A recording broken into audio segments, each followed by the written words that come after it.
Car करण्याचा महिना म्हणजे श्रावण महिना.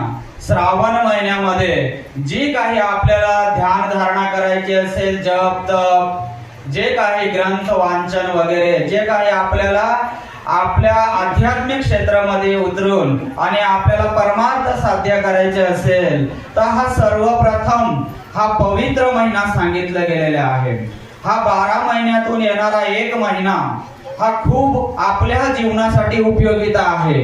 काल गुरुदेवाने सुद्धा सांगितलं आपल्याला का तुमची कोणती मनोकामना पूर्ण होत नाहीये, व्रत ठेवा या श्रावण महिन्यामध्ये. पण व्रत ठेवताना त्याच्या पाठीमागच्या उद्देश कारण म्हणजे आपले जे नियम आहेत ते नियमांचे पालन करा. भाविकांनो, खऱ्या अर्थाने या आमच्या फक्त डांग डोंगरातला एक प्रश्न सांगतोय. आमच्या या डांग विभागामध्ये खात असतील, पेत असतील, तरीही खाणारे पेणारे जरी असतील तरी श्रावण महिना पाळतात म्हणजे पाळतातच. आपण तर परमार्थ साध्य करत आहोत, आपण आध्यात्मिक आहेत, आपण भगवान शिवशक्तींचे शिष्यमंडळ आहे, आपण सेवेकरी आहेत, तर आपण पाळले पाहिजे का नाही?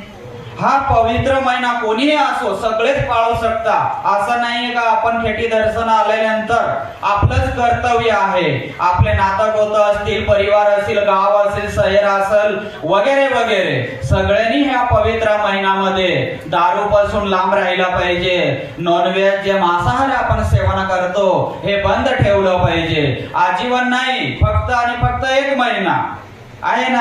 आपल्याला जर आपल्या परिवारामध्ये, आपल्याला कुटुंबामध्ये सुख शांतता पाहिजे, आपलं जीवन समाधानी पाहिजे, आपण जी काही मनोकामना आपण कुठेही आपण ठेवतो, या ठिकाणी आपण तुळशी गडावरती मनोकामनासाठीच आपण येतो. तर भाविकांनो, आपलंही त्याच्यात काहीतरी कष्ट पाहिजे. आता गुरुदेव आपलं स्वामीजी आपलं करतातच मनोकामना पूर्ण, पण आपलंही त्याच्या पाठीमागच्या आपलं कष्ट पाहिजे का?